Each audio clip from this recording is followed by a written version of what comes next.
नमस्कार दोस्तों, बहुत बहुत स्वागत है आपका एग्जाम गुरुजी के डेली करंट अफेयर्स में। और आज 1 नवंबर मध्य प्रदेश का स्थापना दिवस है। आप सभी को एक बार फिर से मध्य प्रदेश के स्थापना दिवस की बहुत बहुत शुभकामनाएं एग्जाम गुरुजी की तरफ से। 1 नवंबर 2000 से हमारी यात्रा शुरू है मध्य प्रदेश की।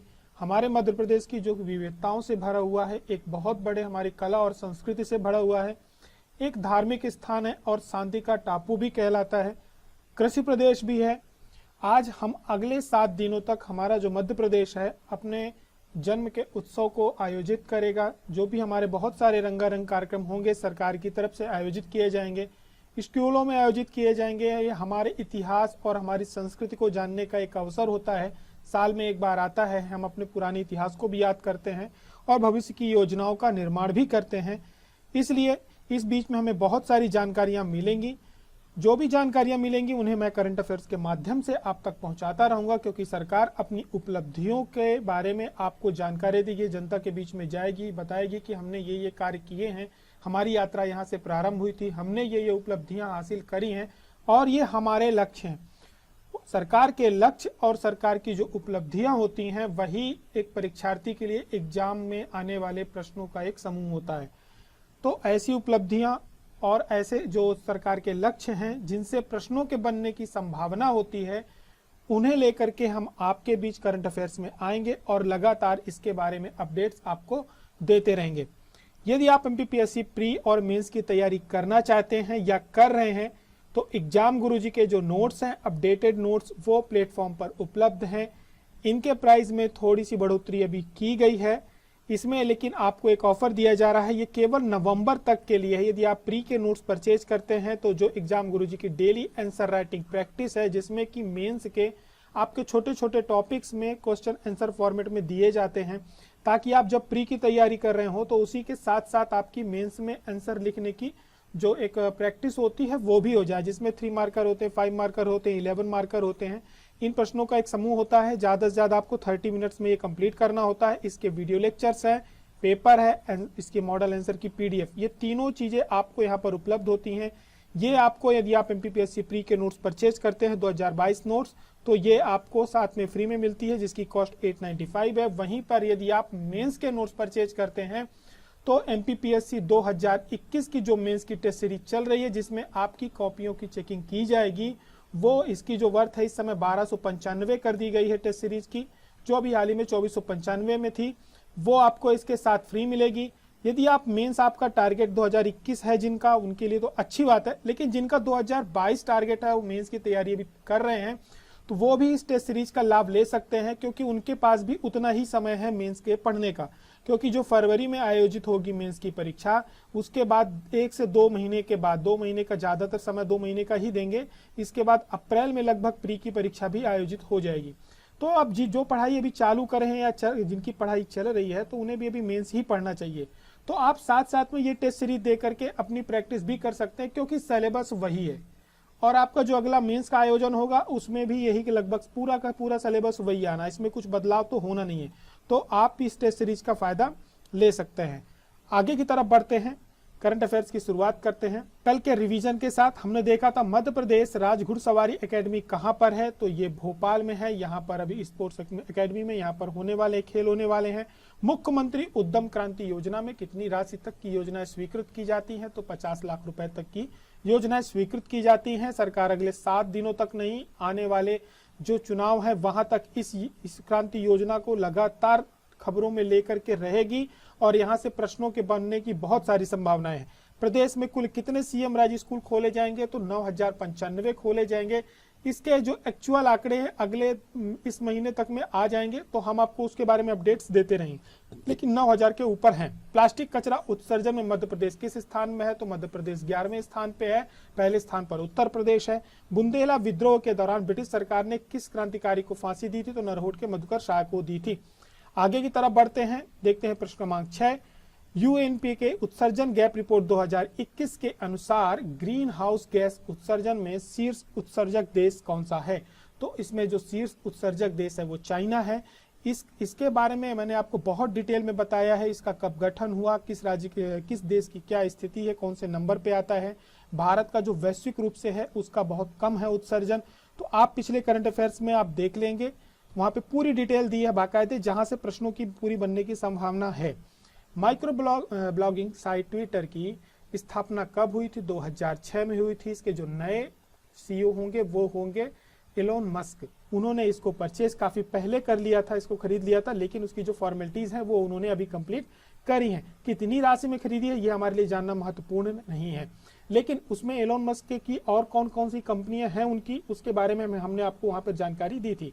जो ये गरुड़ अभ्यास होता है, इसका जोधपुर में आयोजन हो रहा है, ये किन दो देशों के बीच में होता है? तो ये भारत और फ्रांस के बीच में होता है। राष्ट्रीय जांच एजेंसी एनआईए की स्थापना कहाँ की गई थी और इसका मुख्यालय कहाँ है? तो नई दिल्ली में है। 2008 में इसकी स्थापना की गई थी। क्यों खबरों में बना हुआ है? क्योंकि 2024 तक भारत के जो गृह मंत्री है उन्होंने कहा है कि सभी राज्यों में इसकी एक एक जो ब्रांच होगी वहां पर स्थापित की जाएगी। डिटेल्स उसके बारे में आपको पिछले करंट अफेयर में बता दी थी। देश में ब्लू फ्लैग प्रमाण पत्र प्राप्त करने वाले समुद्र तटों की कुल संख्या कितनी है? 12 है। ब्लू फ्लैग प्रमाण पत्र किन जो समुद्र तट होते हैं उन्हें मिलता है, जहां पर वो पूरी तरह से एक तरह से इको फ्रेंडली होते हैं, और जो पर्यटक होते हैं उनको लुभाने के लिए होता है। इसके बारे में काफी डिटेल बताई है और मैंने आपको मैप के माध्यम से बताया भी है कि वो 12 जगहें कौन कौन सी हैं। शुरुआत करते हैं आज के करंट अफेयर्स के साथ। मुख्यमंत्री श्री चौहान ने निम्न में से किस महोत्सव को शासकीय कैलेंडर में शामिल करने की घोषणा की है? जो मध्य प्रदेश शासन का शासकीय कैलेंडर होता है उसमें सम्मिलित होना किसी भी उत्सव के लिए एक बड़ी बात होती है, क्योंकि महीने केवल 12 होते हैं, 12 उत्सवों को उसमें सम्मिलित किया जाता है और एक संभावना आगे ये बढ़ जाती है कि सरकार भी उस उत्सव पे एक तरह से सहभागिता करने लगती है और अपने एक आगे चल करके उसको बढ़ाने लगती है। तो इसमें से कौन सा उत्सव है मध्य प्रदेश का जिसे शासकीय कैलेंडर में शामिल किया जाएगा? गरबा, बरेदी नृत्य, मुनिया महोत्सव या फाग महोत्सव? तो इसका राइट आंसर होगा मुनिया महोत्सव। ये बुंदेलखंड में मनाया जाता है। ये दूसरी बार करंट अफेयर में सम्मिलित हो रहा है। अभी क्या मुख्यमंत्री जो मुनिया महोत्सव राज्य स्तरीय आयोजन हुआ था वो बिजावर में हुआ था, तो वहां पर इन्होंने भाग लिया था उस उत्सव में और वहां पर घोषणा की थी कि इस जो उत्सव को है मुनिया महोत्सव को, इसमें मोर के पंख लगा करके मनाया जाता है और नृत्य होता है बुंदेलखंड का, बहुत ही अच्छा नृत्य होता है इसमें। जो बरेली हमने पिछली बार गलती से लिख दी थी, कई लोगों के कमेंट आए थे, तो वो बरेदी नृत्य होता है, वो टाइपिंग मिस्टेक थी। तो बरेदी नृत्य और ये सब दीपावली के अवसर पे किए जाते हैं। इसको मुनिया नृत्य भी कहते हैं, मौन नृत्य भी कहते हैं और मौन परमा भी कहते हैं। ये जो हमारे यहाँ परिवा होती है उस समय पे आयोजित किया जाता है। भगवान कृष्ण की उससे जुड़ा हुआ है ये। भगवान कृष्ण की गाय जो है वो चली गई थी, तो उनको ढूंढने के लिए उनको परेशान हो गए थे, तो उन्होंने मौन व्रत धारण कर लिया था काफी देर आवाज लगाने के बाद, तो इस वजह से इसका नाम मौनिया पड़ा है। और इसके साथ साथ वहां पे एक घोषणा की गई कि जो सटई है बिजावर की, उसको तहसील बनाने की घोषणा की गई है। साथ में मौनिया को क्या किया जाएगा? शासकीय कैलेंडर में सम्मिलित किया जाएगा। ये बुंदेलखंड का लोक नृत्य है। निम्न में से किसे बुंदेलखंड का केदारनाथ धाम कहा जाता है? जटाशंकर धाम छतरपुर को, मृत्युंजय मंदिर रीवा को, भोज मंदिर भोजपुर को, महेश्वर मंदिर महेश्वर को। तो लगभग लोगों ने इसको गेस कर लिया होगा। इसका राइट आंसर जटाशंकर धाम छतरपुर होगा। बिल्कुल सही बात है। केदारनाथ इसलिए कहा जाता है कि यहाँ पर 2 कुंड हैं, जिनमें एक में गर्म पानी होता है, एक में ठंडा पानी होता है। सिर्फ कुछ यही केदारनाथ में भी होता है। वहां पर भी 2 कुंड हैं, जिनमें एक में काफी उबला हुआ पानी होता है, दूसरे में बिल्कुल ठंडा पानी होता है।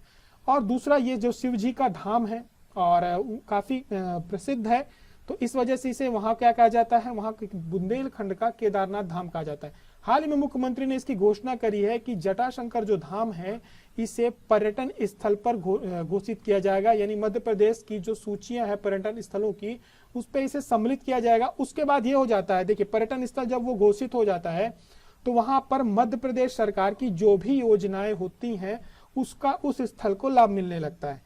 एक तो पर्यटन की सूची में आया तो जो पर्यटक वहां पे बहुत सारे जो डेवलपमेंट होते हैं, एक तो जैसे आपका एमपी टूरिज्म के होटल्स खुल जाएंगे, मध्य प्रदेश सरकार वहां पे फोकस सोच करके वहां पे डेवलपमेंट करेगी, सड़कें बनेंगी और भी कुछ नए नए चीजें वहां पर की जाएंगी। तो एक तरह से इको वहां पे टूरिज्म स्पॉट बनाने की सरकार की कोशिश की जाती है। तो सरकार मध्य प्रदेश के जो मुख्यमंत्री हैं उन्होंने अभी कहा है कि हम इसे जटाशंकर धाम को, जो शिव जी का स्थान है, इसे हम पर्यटन स्थल घोषित करेंगे। बढ़ते हैं आगे की तरफ, देखते हैं प्रश्न क्रमांक 3। निम्न में से कौन साइकिल से 20,000 किलोमीटर की यात्रा का सभी राज्यों में भ्रमण करेंगी? शिवानी रैकवार, ऐश्वर्य प्रताप सिंह तोमर, आशा राजूबाई मालवीय या श्रेया अग्रवाल? तो इसका राइट आंसर क्या होगा? आशा राजूबाई मालवीय इन्होंने अभी अपना एक टारगेट रखा है कि ये 1 से 7 नवंबर तक जो मध्य प्रदेश का स्थापना दिवस है, इसमें यह साइकिल यात्रा करेंगी। लगभग इनकी जो यात्रा होगी 20,000 किलोमीटर की होगी आसपास के राज्यों में। वहां पर ये मध्य प्रदेश की संस्कृति, मध्य प्रदेश के पर्यटक स्थल, हमारे राज्य का एक तरह से ये पूरा प्रचार प्रसार करेंगी। और मध्य प्रदेश टूरिज्म बोर्ड के जो सचिव हैं, जो शुक्ला जी सचिव हैं, श्री शेखर प्रसाद शुक्ला हैं, इन्होंने इनको क्या कहते हैं इनको फ्लैगशिप किया है। और मध्य प्रदेश की जो टूरिज्म मिनिस्टर हैं सुश्री उषा ठाकुर, उन्होंने भी इन्हें फ्लैगशिप किया है। बात करी जाए यदि इनकी, तो जो आशा है ये नेपाल, भूटान, बांग्लादेश की सीमा पर स्थित जो तेंजिंग खान है 19,545 फीट और बीसी राय लगभग 20,500 फीट, यहाँ पर भी ये तिरंगा फहरा चुकी हैं। और इनका जो नाम है national book of record OMG O my god पे इनका बुक में दर्ज है। आप इनका नाम याद रखेंगे। ये पर्वतारोही हैं आशा राजूबाई मालवीय। मध्य प्रदेश की स्थापना दिवस पे ये साइकिल यात्रा पर निकलेंगी। 3 दिवसीय निमाड़ उत्सव 2022 का आयोजन कहाँ किया जाएगा? आप लोग इससे परिचित हैं। नर्मदापुरम में, ओमकारेश्वर में, महेश्वर किला में किया जाएगा, संत सिंगाजी समाधि स्थल पर किया जाएगा। तो इसका राइट आंसर क्या होगा? इसका राइट आंसर होगा संत सिंगाजी समाधि स्थल पर किया जाएगा। बहुत बड़ा परिवर्तन किया जा रहा। अभी क्या था कि जो निमाड़ उत्सव है, इसका जो आयोजन होता था ये महेश्वर पे होता था। हालांकि महेश्वर से पहले इसका आयोजन जो होता था वो खंडवा पे किया जाता था। निमाड़ जो होता हमारा खंडवा, करवन, बड़वानी, ये निमाड़ क्षेत्र में आता है। लेकिन जो इसका आयोजन होता था, जब श्रीमती विजय लक्ष्मी साधो जो मंत्री थी लगभग 25 वर्ष पहले, उन्होंने जो खंडवा से इस प्रोग्राम को ले जाकर के महेश्वर में आयोजित किया जाने लगा था। और साथ ही साथ क्या हुआ था, वहां पे 2 पुरस्कार भी उन्होंने शुरुआत करी थी। तो अब क्या किया है, क्योंकि ये निमाड़ उत्सव है तो इसको अब वापस से सरकार ने कहा है कि इसका जो आयोजन होगा वो खंडवा जिले पे ही किया जाएगा। और खंडवा में कहा किया जाए, जो संत सिंगा जी हैं उनकी समाधि स्थल पे, उनके परिसर पे किया जाएगा, मधानता विधानसभा में। और इसका जो उत्सव होगा वो लगभग 8 से 10 नवंबर के आसपास आयोजित किया जाएगा। उस उत्सव पे कई सारे पुरस्कार दिए जाते हैं। जब उन पुरस्कारों की घोषणा हो जाएगी तो हम उसके बारे में वहां पर देखेंगे। लेकिन अब इस स्थल पे परिवर्तन कर दिया गया है, महेश्वर से ये संत सिंगा जी की समाधि स्थल पर आयोजित किया जाएगा। इसका अब एक प्रश्न यहाँ पर और बन सकता है कि जो निमाड़ उत्सव होता है ये कब आयोजित किया जाता है? तो कई बार हमारे जो सांस्कृतिक वो होते हैं, पर्व होते हैं, उनका जो हिंदी माह होता है उसके अनुसार भी पूछ लिया जाता है।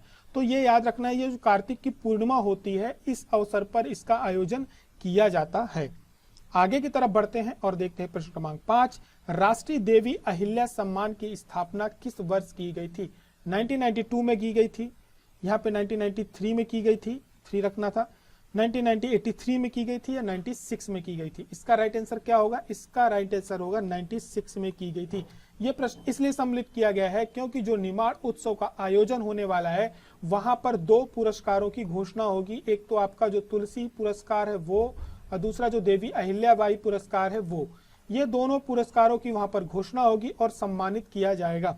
जो देवी अहिल्याबाई सम्मान है ये मध्य प्रदेश में जो आदिवासी लोक और पारंपरिक कला के क्षेत्र में महिलाएं रचनात्मक कार्य करती हैं या उस पर कार्य करती हैं, उनको सम्मानित किया जाता है।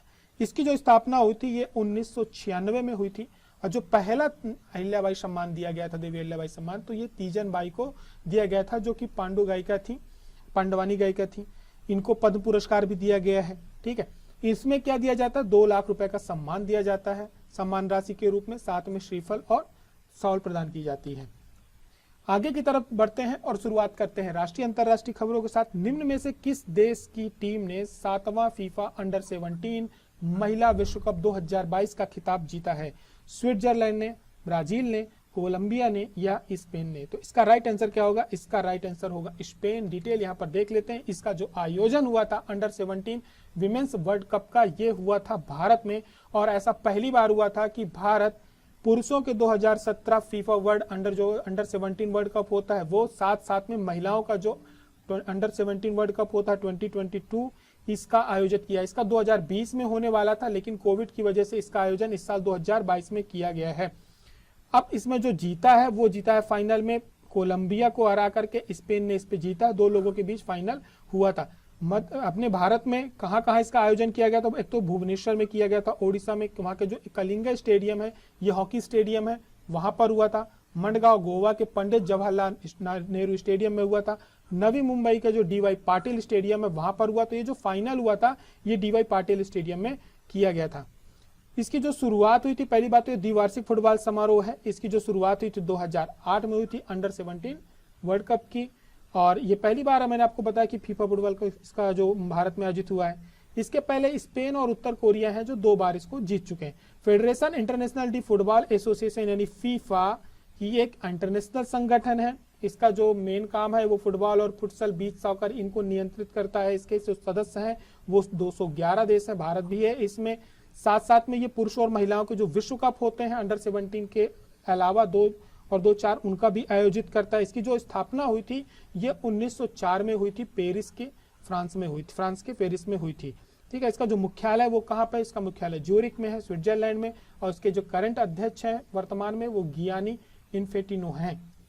आगे की तरफ बढ़ते हैं और देखते हैं प्रश्न क्रमांक 7। देश के विश्वविद्यालय और कॉलेजों में भारतीय भाषा दिवस का आयोजन किया जाएगा और ये प्रतिवर्ष किया जाएगा। तो इसकी जो तारीख निर्धारित की गई है वो क्या है? 11 जनवरी, 31 दिसंबर, 14 दिसंबर या 11 दिसंबर। तो इसका राइट आंसर होगा 11 दिसंबर। डिटेल देख लेते हैं। अभी क्या हुआ है, यूजीसी ने, जो कि सभी हमारे देश के प्राइवेट गवर्नमेंट विश्वविद्यालय या कॉलेजों को कंट्रोल करता है, उसने ये बोला है कि अब प्रतिवर्ष 11 दिसंबर जो होगा ये भारतीय भाषा दिवस यानी भारतीय भाषा सद्भाव दिवस के रूप में इसको मनाया जाएगा। सभी कॉलेजों में और विश्वविद्यालयों में इसका आयोजन होगा। ठीक है, अब इसका आयोजन क्यों होगा, ये जो आदेश दिया ये किस लिए दिया गया? ये जो कवि सुब्रमण्यम भारती हैं इनकी जयंती होती है 11 दिसंबर को। इस दिन को भारतीय भाषा दिवस या भारतीय भाषा उत्सव के रूप में मनाया जाएगा। इसके लिए केंद्र सरकार का जो शिक्षा मंत्रालय है उसने एक कमेटी गठित की थी। उस कमेटी ने ये कहा है कि हमें एक भारतीय भाषा दिवस बनाना चाहिए, सभी भाषाओं का प्रचार प्रसार करना चाहिए ताकि जो भाषा को लेकर के थोड़ा सा भेद है हमारे कई राज्यों में वो दूर हो। अब विश्वविद्यालय अनुदान आयोग की स्थापना किसकी अनुशंसा पे की गई थी? तो 1948 में डॉक्टर एस राधाकृष्णन है, इनकी अध्यक्षता में एक कमेटी बनी थी जिसने इस विश्वविद्यालय शिक्षा आयोग की स्थापना की सिफारिश की थी, और उनकी ही सिफारिश पर यूजीसी यानी विश्वविद्यालय अनुदान आयोग का 28 दिसंबर 1953 को औपचारिक रूप से क्या किया गया, इसका उद्घाटन किया गया। उस समय पे जो तत्कालीन मंत्री थे, हमारे शिक्षा मंत्री थे, वो थे स्वर्गीय श्री मौलाना अबुल कलाम आजाद। लेकिन इसका जो विधिवत हुआ, इसका जो पूरा स्थापना हुई वो 1956 में एक अधिनियम संसद के द्वारा पारित किया गया जो विश्वविद्यालय अनुदान आयोग के लिए था। उसके माध्यम से इसको एक वैधानिक निकाय के रूप में संस्थापित किया गया। हमारे यहाँ के जितने भी विश्वविद्यालय आयोग होते हैं या विश्वविद्यालय होते हैं सभी को यूजीसी से मान्यता लेनी अनिवार्य होती है। उसके साथ साथ जो महाविद्यालय होते हैं उनको विश्वविद्यालय मान्यता देते हैं। बाकी के एआईसीटी होता है जो कि टेक्निकल कॉलेजों को मान्यता देता है। अब इसका जो वर्तमान अध्यक्ष है वो प्रोफेसर एम जगदीश कुमार है, पहले ये जेएनयू के अध्यक्ष थे। इस समय पे इसका जो मुख्यालय है यूजीसी का वो कहाँ पर है? नई दिल्ली में, भोपाल में इसका जो सब ब्रांच है वो भोपाल पे भी है। यह हमारे जो शिक्षा मंत्रालय होता है, उच्च शिक्षा मंत्रालय, उसके अंतर्गत आता है। आगे की तरफ बढ़ते हैं और देखते हैं प्रश्न क्रमांक 8। निम्न में से किस टीम को हराकर भारत ने तीसरी बार सुल्तान जोहर कप जीता है? स्विट्जरलैंड को, ब्राजील को, ऑस्ट्रेलिया को या स्पेन को? तो इसका राइट आंसर क्या होगा? इसका राइट आंसर होगा ऑस्ट्रेलिया को हराकर भारत ने सुल्तान जोहर कप जीता है। इसका जो आयोजन किया जाता है सुल्तान जोहर कप का, ये किया जाता है मलेशिया में। ठीक है, और ये हॉकी मैच है, हॉकी कप है। ठीक है, ये जूनियर जो पुरुष हॉकी है हमारे देश की, उसने ऑस्ट्रेलिया को हरा करके ये कप जीता है। इसका जो आयोजन किया गया था वो मलेशिया के जोहर बाहरू में किया गया था। इसके पहले भारत के साथ साथ जो ग्रेट ब्रिटेन है इसने भी ये 3 बार खिताब जीता है और ये रिकॉर्ड किया। तो भारत इस प्रकार से ग्रेट ब्रिटेन की जो है उसने रिकॉर्ड की बराबरी कर ली है। इसके पहले भारत ने 13 और 14 में ये खिताब जीता था, अब 2022 में जीता है। और हमारे जो देश के खिलाड़ी थे वो शारदानंद तिवारी हॉकी के खिलाड़ी हैं, इन्होंने सबसे ज्यादा गोल किए हैं। अब जो सुल्तान जौहर कप है इसका आयोजन मलेशिया के जोहर बाहरू में प्रतिवर्ष आयोजित किया जाता है और ये अंडर 21 पुरुषों की एक अंतरराष्ट्रीय हॉकी चैंपियनशिप है। आपसे पूछा जा सकता है कि सुल्तान जौहर कप किससे संबंधित है, तो ये हॉकी से संबंधित है, हमें ये भी याद रखना है। आगे की तरफ बढ़ते हैं और देखते हैं प्रश्न क्रमांक 9। हाल ही में पीएम मोदी ने किस राज्य में देश के सबसे बड़े भूल भुलैया गार्डन और मियावाकी वन का उद्घाटन किया है? तमिलनाडु में किया है, उत्तर प्रदेश में किया है, मध्य प्रदेश में किया है या गुजरात में किया है? तो इसका राइट आंसर क्या होगा? गुजरात होगा। आपको मालूम है कि वर्तमान में भारत के प्रधानमंत्री की गुजरात यात्रा चल रही है। वहां पर उन्होंने क्या किया है कि जो 31 दिसंबर को जो राष्ट्रीय एकता दिवस है उसके एक दिन पहले उन्होंने गुजरात के जो एकता नगर है वहां पर सबसे बड़े भूल भुलैया उद्यान का साथ में मियावाकी वन का उद्घाटन किया है। मियावाकी वन होते क्या है एक्चुअली में, क्या होता है, पहले तो यहाँ पे जो सॉइल होती, मिट्टी होती है, उसका परीक्षण किया जाता है कि यहाँ पर किस प्रकार के पौधों को लगाया जाना चाहिए, जो मियावाकी वन होता है, ठीक है। और इसमें क्या होता है कि पहले सॉइल का परीक्षण हुआ कि किस प्रकार के पौधों को यहाँ पे लगाया जाना चाहिए, यहाँ की प्रकृति के अनुकूल है। उसके साथ यहाँ पर क्या किया जाता है कि विभिन्न विभिन्न प्रजातियों की जब टेस्टिंग हो जाती है कि ये पौधे यहाँ पर लग सकते हैं, तो यहाँ पर विभिन्न विभिन्न प्रजातियों को एक दूसरे के करीब लगाया जाए। आपने देखा होगा कि पूरे एक तरफ वन जो हमारे यहाँ लगते हैं वो साल के वन लगते हैं, सागौन के वन लग गए, या तो पूरे लिप्टिस के ही एक तरफ, हमारे यहाँ एक तरह के पूरे वन लगा दिए जाते हैं।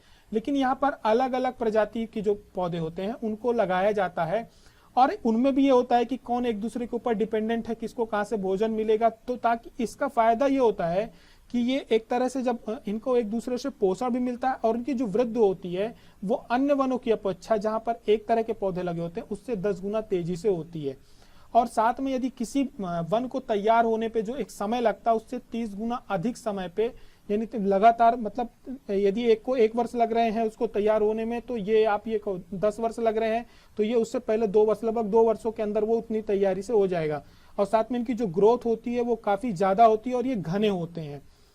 अब इसको क्या किया गया, 2 या 3 वर्षों में ये कंप्लीट, एक तरह से जो मेच्योर वन होते हैं वो पूरे हो जाते हैं, जबकि बाकी के वनों को उसको लगने में 10 गुना आप जोड़ोगे तो 20 से 30 वर्ष लग जाएंगे एक वन को तैयार होने में। कई बार देखा होगा कि अपने वन विभाग बीजों को छिड़काव भी करता तब भी पौधे वहां पर नहीं पनपते, लेकिन सॉइल परीक्षण के बाद इसको तैयार किया जाता है। और इसका नाम भी जो रखा गया है वो जो वनस्पति शास्त्री और पारिस्थितिकीविद थे डॉक्टर अकीरा मियावाकी, इनके नाम से इसकी जो तकनीक को इनके नाम से रखा गया है। अब भूल भुलैया उद्यान जो है वो एक प्रकार का यंत्र उद्यान है। वहां पर लगभग 3 एकड़ का फैलाव रहेगा। वहां पर पूरी डंपिंग साइट के रूप में उसका उपयोग पहले किया जाता था, लेकिन अब वहां पर क्या कर दिया गया है, वहां पर वन लगा दिए गए हैं। और पहले वो एक तरह की पूरी की जो कचरे की डंपिंग साइट थी, लेकिन अब वो वन हो गई है। इसी प्रकार से इंदौर के पास जो पहले डंपिंग साइट थी यहाँ की कचरे की, उस वहां पर भी एक पार्क बनाया गया है। आगे की तरफ बढ़ते हैं और देखते हैं प्रश्न क्रमांक 10। हाल ही में अंडर 23 विश्व कुश्ती चैंपियनशिप में स्वर्ण पदक जीतने वाले पहले भारतीय पहलवान कौन है? अंडर 23 की बात हो रही है यहाँ पर। तो पहले भारतीय पहलवान कौन है जिन्होंने अंडर 23 में विश्व कुश्ती चैंपियनशिप में स्वर्ण पदक जीता है? विजय यादव, मोहित कुमार, अमन सहरावत या अरविंद सिंह? तो इसका राइट आंसर होगा अमन सहरावत। देख लेते हैं, ये है अमन सहरावत अपने कोच के साथ। इन्होंने अंडर 23 में वर्ल्ड चैंपियनशिप में स्वर्ण पदक जीता है। और इसके अलावा भारत ने अंडर 23 में कुल 6 पदक जीते हैं। इनमें से स्वर्ण जो मिला है पहली बार वो अमन अहलावत को मिला है। इसके पहले जो सजन भानवाला थे, इन्होंने भी अंडर 23 में क्या जीता था? कांस्य पदक जीतने वाले पहले भारतीय थे। और ये हमने आपको करंट अफेयर में बताया था कि ये ग्रीको रोमन पहलवान बने थे, ये पहले भारतीय थे। ये था हमारा आज का करंट अफेयर्स। आगे की तरफ देखते हैं कि हमने आपको कल एक प्रश्न दिया था, बुंदेला विद्रोह के दौरान ब्रिटिश सरकार ने किस क्रांतिकारी को फांसी दी थी? तो इसका आंसर सभी लोगों ने सही दिया है। नारहोट के मधुकर शाह को दी गई थी, सागर में दी गई थी। इसके बारे में कुछ डिटेल्स हैं जो कि हमारे भारत सरकार की गवर्नमेंट वेबसाइट पे डाली गई थी। आजादी के जो अमृत महोत्सव है उसके 75वें वर्ष पे ये डाली गई थी। पूरी मधुकर शाह पे ये डिटेल है। आप एक बार इसका स्क्रीनशॉट ले लेंगे और डिटेल्स पढ़ लेंगे। काफी कुछ आपको यहाँ पर अच्छी जानकारी मिलेगी कि किस प्रकार से इस आंदोलन की एक नींव तैयार हुई थी, क्या क्या कारण थे। बहुत, एक तो बुंदेला विद्रोह के बहुत सारे कारण थे, लेकिन मेन जो कारण था वो जो यहाँ पे जमीनों पे टैक्स लिया जाता था वो प्रमुख कारण था। इसके बारे में हम डिटेल्स पे आपको बताएंगे। एग्जाम गुरुजी जल्दी आपके लिए MPPSC के लिए कुछ क्लासेस लेकर के आने वाला है, जिसमें मध्य प्रदेश का इतिहास हम मेन फोकस करेंगे। वहां पर जो नए नए प्रश्न बन रहे हैं, हमारी कोशिश है कि हम उनको पकड़े कि ये प्रश्न कहाँ से बन रहे हैं, ताकि आपका बेसिक एक जो कॉन्सेप्ट है वो क्लियर हो। तो इसके बारे में यहाँ पर डिटेल है, आप ये डिटेल एक बार देख लेंगे। लेकिन जिन्होंने भी आंसर दिया है, मनोज कुमार आपने भी बिल्कुल सही आंसर दिया है, दीपांशु ने, आपका भी आंसर सही था, सभी लोगों ने एक सही आंसर दिया है। आज का प्रश्न करंट अफेयर खत्म करने के पहले, जबलपुर से बुंदेला विद्रोह का नेतृत्व किसने किया था? नारहोट के मधुकर शाह ने किया था, भानपुर के बंदे शाह ने किया था, हीरापुर के राजा हृदय शाह ने किया था, या इनमें से कोई नहीं? इसका राइट आंसर नीचे कमेंट बॉक्स में आप सभी लोगों को कमेंट करके देना है। आप लोग धीरे धीरे लेजी होते जा रहे हो, कमेंट करके आंसर आप नहीं दे रहे हैं। काफी लोग थे जो पहले देने लगे थे, वो भी गोल हो गए हैं एकदम से। आप लोग आंसर दिया करिए। 3 से 4 लाइनें लिखने में कितना टाइम लगता है, लेकिन आप ये लोग मत सोचो कि 3 से 4 लाइन क्यों लिखे हैं, बस हो गया ठीक है, करंट अफेयर दिए थे निकल लिए।